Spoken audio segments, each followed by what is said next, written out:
Hey guys, this is Jake and Alex with Chasin Tales, and we just wanted to thank all of y'all for all the follows. And it's pretty incredible to us that we already have 421 followers. I know it may not seem like a lot to y'all, but we're very appreciative for it. I wanted to just say that at the end of this podcast, we will be doing the spinning wheel, and we got all the names put in that shared and liked the post, and we're going to do a random selection. Whoever it is gets a choice of a free hat and a shirt, a hat and a hoodie, or the turkey vest that was posted in the picture or in the comments. Um, but we just want to start off by saying thanks and continue to follow and share our page, as we are going to have some more giveaways in the future. But we do also want to say that we don't want y'all to think that this page is just nothing about giveaways. We want y'all to appreciate the content and like the content. So we're going to try to always post great content as well. But I just wanted to tell y'all that so y'all know to, hey, stay tuned to the whole entire thing, and we'll find out who the random winner is of the choice of what they want.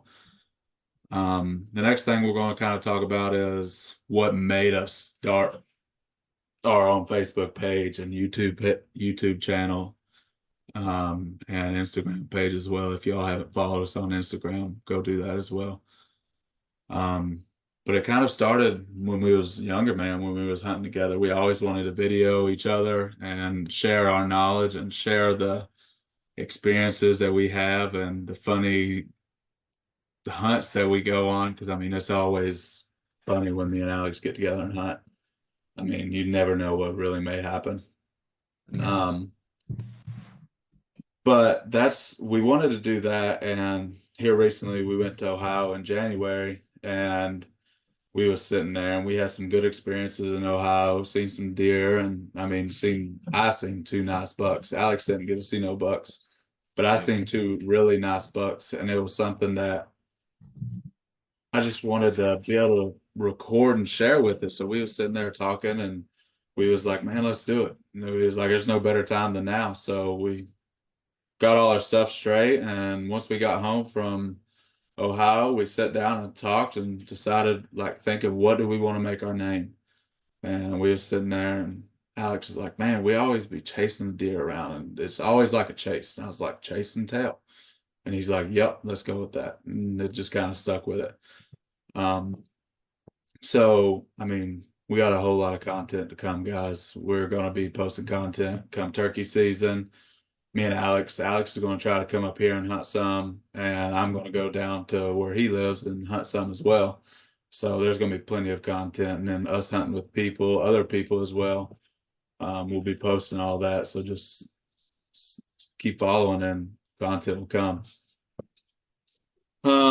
We also wanted to talk about the TED Talk Tuesdays and Throwback Thursdays. That's something we plan to just keep on doing, because it's a fun thing for us to do TED Talk Tuesday and the Throwback Thursday. But we're going to start posting just like a short summary of the TED Talk Tuesday, and then posting a longer video on YouTube of more in depth about the TED Talk itself, like whether it may be about turkey hunting, deer hunting, duck hunting.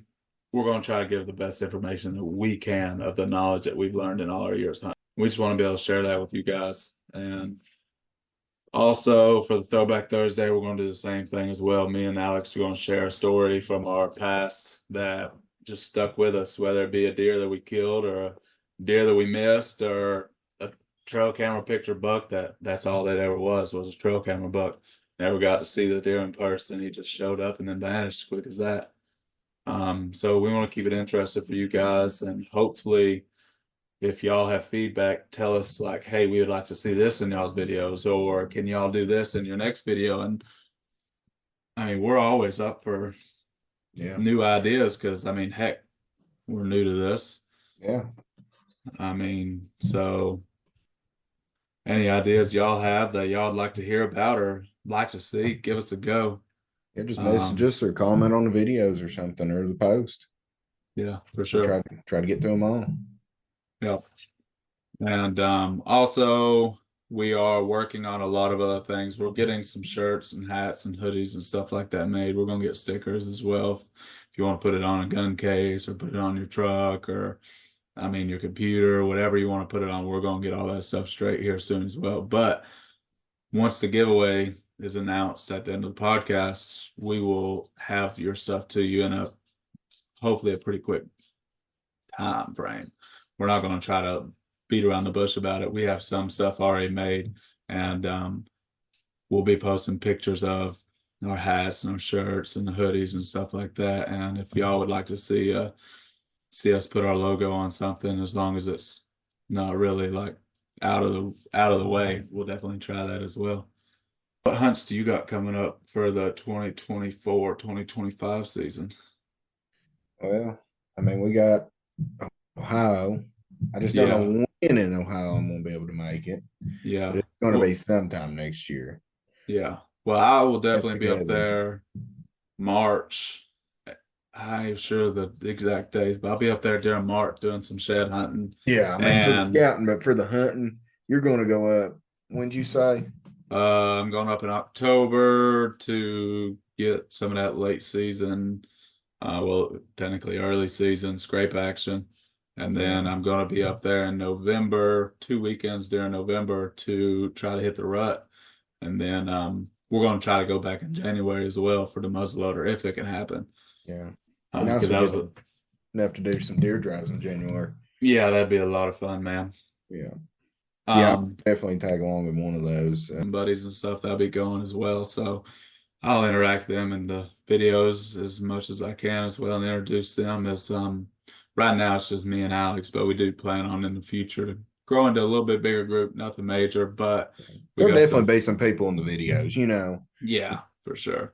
And whether or not they become part of what we're trying to do here, who knows? But the possibility is always there.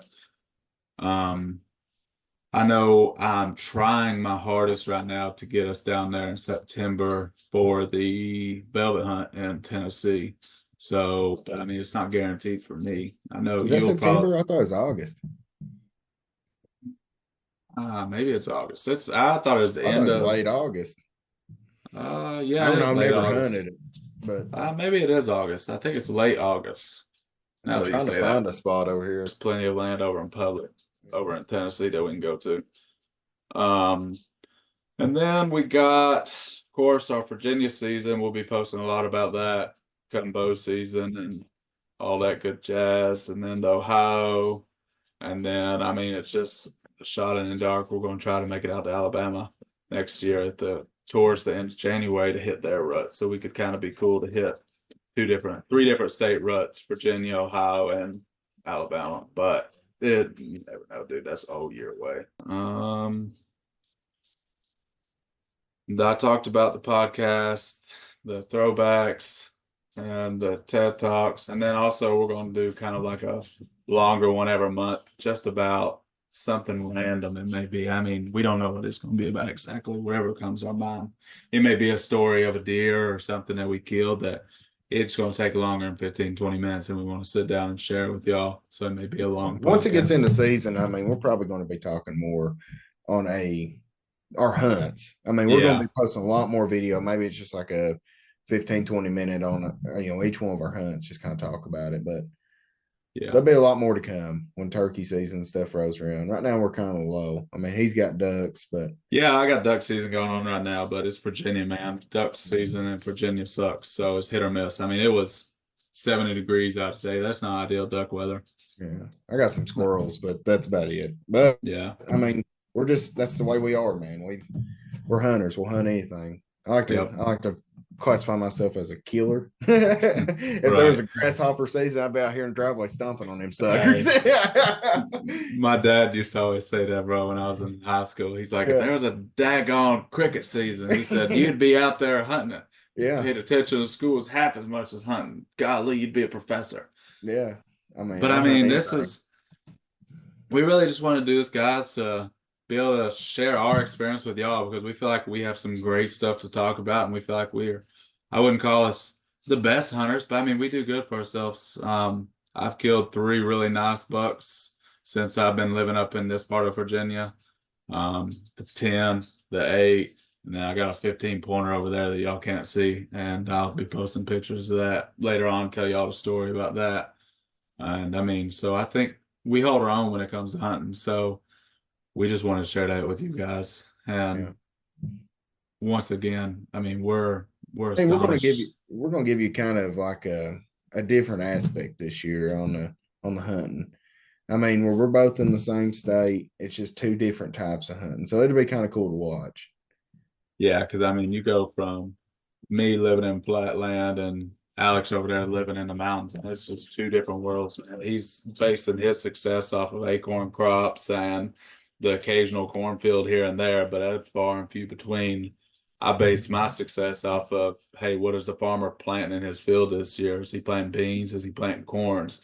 Am I Yeah. going to be able to hunt the beans in late season? If it's corn, it's going to get cut right before deer season. So I base my success on what crop is in the field. I mean, obviously acorns as well.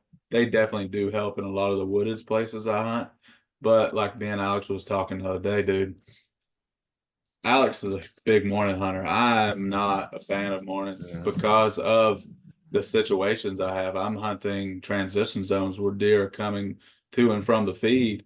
And when I get in the stand 30 minutes before daylight or 40 minutes, whatever it may be, the deer are usually in the area that my stands are in. So it's hard for me to hunt mornings. So I've had all my success in the evenings. I've never killed one buck in the morning, period. Not one. I've killed does in the morning, but I've never killed a buck in the evening. I mean, See, morning. and here, I mean, it's the complete opposite. I mean, you got your acorn crop October, 1st of November, but once it's gone, I mean, you're going to start hunting in bedding areas. You just got to Yeah. catch them coming back. You know, Yeah. you don't I know really mean, where they're going. I mean, you got an idea what they're eating, but it's slim pickings here coming late December. You don't know what the crap they're eating. no. I mean, if you can find some good greenbriers, you can go with that because I mean they love that kind of stuff. If there's Yeah, any left by them. but you can't focus down on one area what they're eating. They're just traveling. No. Yeah, dude, that's the thing. It's crazy though, because like big buck up here is like 175 pounds, and that's like your average buck down that way. Because I Yeah, mean, we grow tremendously bigger deer up here than y'all do. And it's because of the ag land, dude. They get the nutrients and they just pounding all that resources that they got to their head. Unlike y'all, dude, they're pounding every bit of food that they find in themselves to where they can fatten up and survive.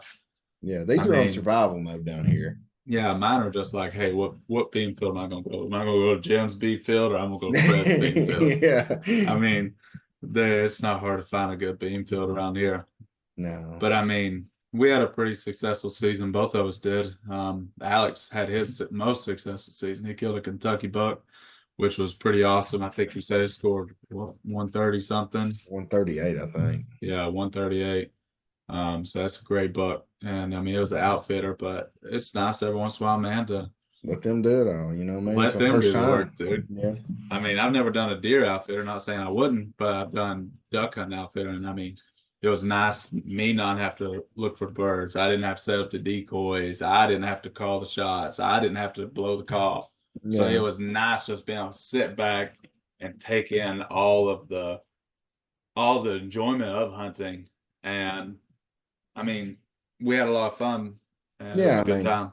that's what it is with the deer. I mean, you know how it is. You shoot a deer, you're excited for 25 minutes and it hits you. I got to get Oh this yeah. thing out. I've got to get skinned. I got to process the Oh yeah. meat. But back to our Virginia season this year. Well, he killed that Kentucky buck and he killed two mountable bucks in Virginia as well. Yeah. You getting both them shoulder mounted?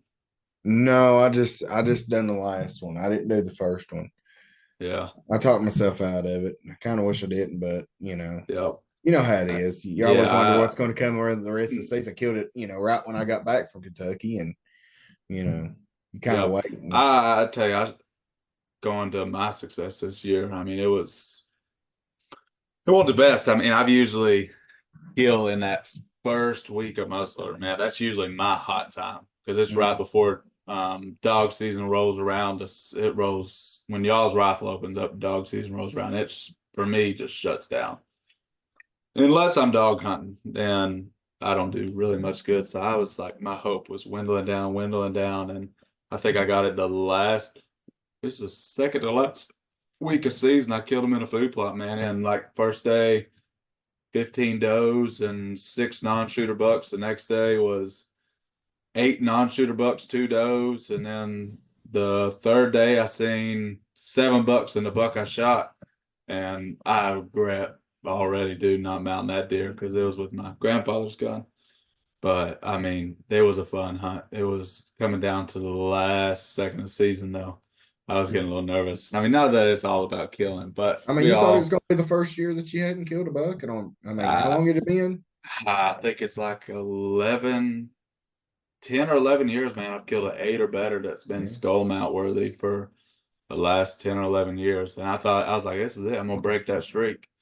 And not that, dude, I mean, don't get me wrong, it's a great streak to have. And I It's hope a I get to mental thing, you know. You start it kicking is. yourself. I mean, I hope I get to keep that streak until I die. But I mean, there's gonna be years, dude, that I don't kill an 8 or better. Ain't Just nobody got no because, as much worry as anybody going into December without feeling one tag at least. You know what I mean? Everybody's like, yeah, ooh. yeah. So, and it ain't always about the kill, man. The hunt's just as important as killing the deer, dude. Well, I've those had years some, you learn more, you know. oh man, like I was saying, with me not killing till the last season, I learned how to read topo. I mean, that people who don't believe in that topo map stuff, it is like to the T, especially when you get into Ohio and you have such a huge terrain difference from the base of the creek bottoms to the top. I mean, Mhm. being able to know how to hunt the topo is just it's unreal, dude. I mean, we went into areas this year that we had never seen with the bare eye, and we just looked at the Onyx and we turned the leaf imagery off on, and I mean, it was just incredible how we were able to just pinpoint locations and we were able to find good deer. I mean, we've seen some good deer in Ohio in November. I mean, never really the picture perfect shot to get a shot off, but we seen some good deer. Um, Polly would have killed a buck, dude, but freaking dogs ran it off, man. Two dogs came up a ridge, and he said it was a real nice buck. And he said the freaking dogs come up the ridge and run the deer off. I was like, bruh. I was That's like, something you never think of when you're deer hunting either. I mean, no. you're like, what is a dog doing even here, you know? And dude, we was like, How far deep was y'all? I want to say we was probably close to 3/4 of a mile in there. And but the dogs, so the way the dog traveled, like well, I could think was is there was a bottom that ran right there, a creek bottom. And he had been hearing them in that creek bottom all morning.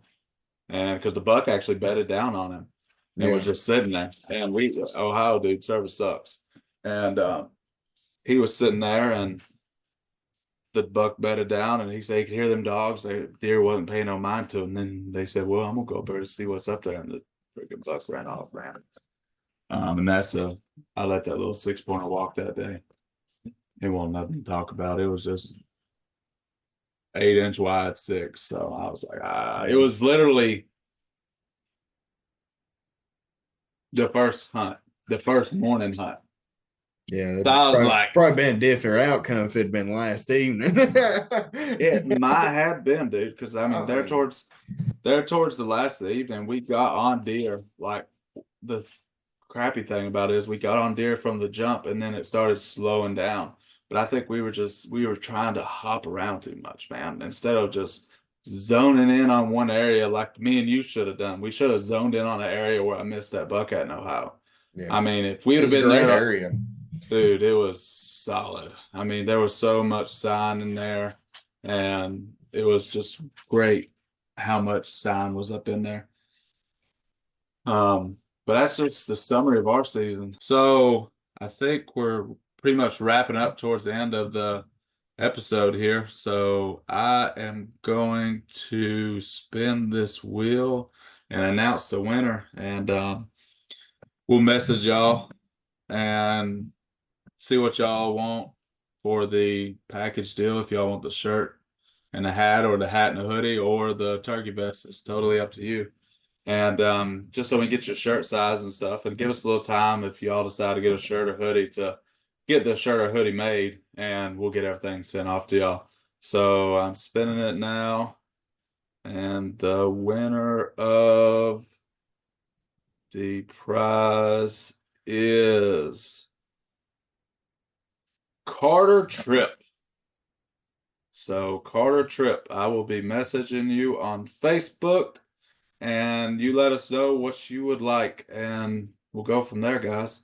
Get it to you as And quick as possible. yep, and like I also said, we will be having more giveaways, and also that ain't what our page is all about is giveaways, but we do Just want want to to give show. back.